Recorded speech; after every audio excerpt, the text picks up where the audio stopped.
আসসালামু hello peoples, welcome to আত্তুর cooking studio. আজকে হচ্ছে যাচ্ছে খুবই স্পেশাল একটা রেসিপি, যেটা কিনা পিনাট বার। সবারই কম বেশি খুব পছন্দ। আর এই বারটা পিনাটটা যদি নিজে বাসায় তৈরি করতে পারেন তাহলে তো সেটার কথাই নেই। চলুন দেখতেই থাকুন কি কি লাগছে, কিভাবে করছি। মানে আমি একটা প্যানে নিয়ে নিচ্ছি চীনা বাদাম। এই জায়গায় বাদামটা আমি ভেজে নিচ্ছি। আগে দোকান থেকে কাঁচা বাদামটা এনে শুকনো খুশে নিয়েছি। আর অবশ্যই বাদামটা খুব ভালোভাবে ভেজে নিতে হবে। এই জায়গায় কিন্তু কোনো ধরনের অয়েল ইউজ করা যাবে না। আজকে আমার ভয়েসে একটু সমস্যা হচ্ছে, কারণ আমি একটু অসুস্থ। সবাই আমার জন্য দোয়া করবেন যাতে তাড়াতাড়ি সুস্থ হতে পারি। আর আপনাদের কাছে ভালো ভালো আরও কিছু রেসিপি নিয়ে আসছি ইনশাল্লাহ। মাহের রমজান উপলক্ষে আরও অনেক ধরনের স্পেশাল ভিডিও আপনারা পাবেন ইনশাল্লাহ। এর জন্য কিন্তু পাশেই থাকতে হবে। আর অবশ্যই ভিডিওটা যদি আপনাদের কাছে একটুও ভালো লাগে তাহলে লাইক, কমেন্ট, শেয়ার এবং সাবস্ক্রাইব করে পাশে থাকবেন। আর বাদামটা ভাজতে যেয়ে কিন্তু কোনোভাবে পুড়ে ফেলবেন না। এখন আমার বাদাম ভাজা কমপ্লিট। এখন যেটা পিনাটটা যেভাবে করা লাগে সেটার কাজই করছি। এই জায়গায় আমি চৌরস নিয়ে নিচ্ছি 1 কাপ। এই জায়গায় একটু পানি নিয়ে নেবেন। আর চৌরস ছাড়া আপনারা চাইলে অন্যান্য গুড় দিয়েও করতে পারেন, খেজুরের গুড়, পাটালি গুড়, এটা করতে পারেন। কিন্তু আমি মনে করি চৌরস দিয়ে ভালো হয়, খেতেও মজা লাগে আর দেখতেও খুব সুন্দর লাগে। আর অবশ্যই এখানে কিন্তু মিডিয়াম হিটে চুলার আঁচটা দিয়ে রাখবেন, আর হিট হতে থাকবে আস্তে আস্তে।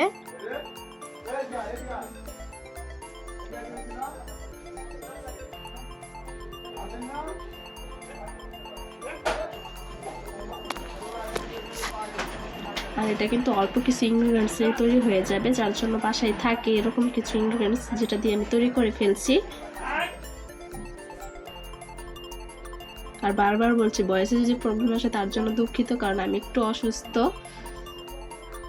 আর দেখতেই পাচ্ছেন চৌরসের কালারটা আস্তে আস্তে কত সুন্দর হয়েছে, আর গ্রেভিটাও আস্তে থিকনেসটা কতটুকু হয়েছে, যার জন্যই আমি বলছি যে এটা পাটালি গুড়ের থেকে চৌরস দিয়ে করলে বেটার পাবেন।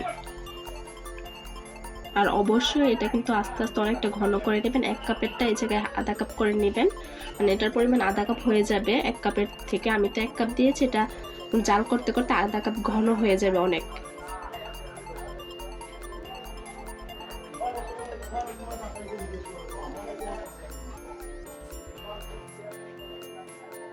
আর দেখতেই পাচ্ছেন কিভাবে বাবেলস আসছে। বাবেল আসলে আপনার একটা নাড়াচাড়ার উপরে থাকতে হবে। এটা কিন্তু সম্পূর্ণ হাতের সাথে নাড়াচাড়া করতেই হবে, একটু থেমে গেলে হবে না, তাহলে সম্পূর্ণ বৃথা হয়ে যাবে।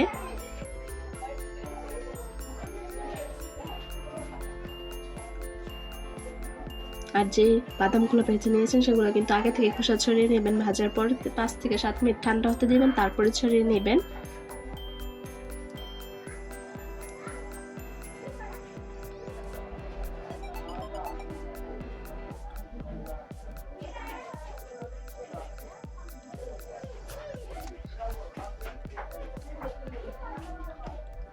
আবার এইটা অনেকে পিনাট বলতে থাকেন, আবার অনেকে বাদামিও বলে থাকেন, যে যেটা বলে সেটাই, যার যার আঞ্চলিক ভাষা অনুযায়ী। আর রমজান স্পেশাল আপনারা কী কী ভিডিও চান অবশ্যই জানাবেন। আমি আপনাদের আমার সাধ্যমতো দেওয়ার ট্রাই করব। আশা করছি আপনাদের কাছে ভালো লাগবে। আর দেখতেই পাচ্ছেন যেটার কালার মানে কি বলবো, চুলার আঁচের সাহায্যে এটা ঘনত্ব বেড়ে যাচ্ছে আর কালারটা আরও বেশি সুন্দর আসছে। আমি বললেই তো হবে না, এটা আপনারা অবশ্যই বাসায় ট্রাই করে দেখবেন যে কেমন হয়েছে। এটা পিনাটটা এমন কেউ নেই যে পছন্দ করে না।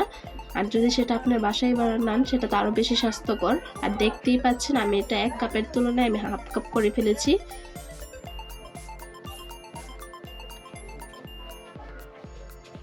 এখন আমি এই জায়গায় ঘি দিয়ে নিচ্ছি, ঘিটা জাস্ট ফ্লেভারের জন্য।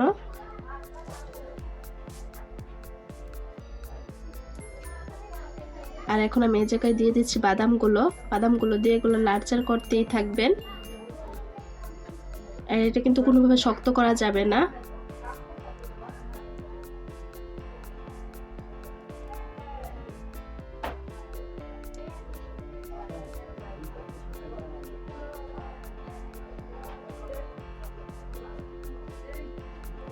এখন এই জায়গায় আমি বেকিং সোডা ইউজ করে নিচ্ছি যাতে এটা কোনো ধরনের শক্ত না হয়, একদম কি বলবো, এটা একটু সেই তুলনায় শক্তর তুলনায় একটু নরম হবে বেকিং সোডাটা দেওয়ার কারণে। এই জায়গায় কিন্তু বেকিং সোডার মানে কি বলবো, বেকিং সোডার ছাড়া অন্য কিছু দেওয়া যাবে না, বা বেকিং পাউডারটা বললে হবে না। আর দেখতেই পাচ্ছেন এটার কালারটা কিন্তু বাদামি এসে গেছে। আমার এটা তৈরি হয়ে গেছে। আল্লাহ হাফেজ।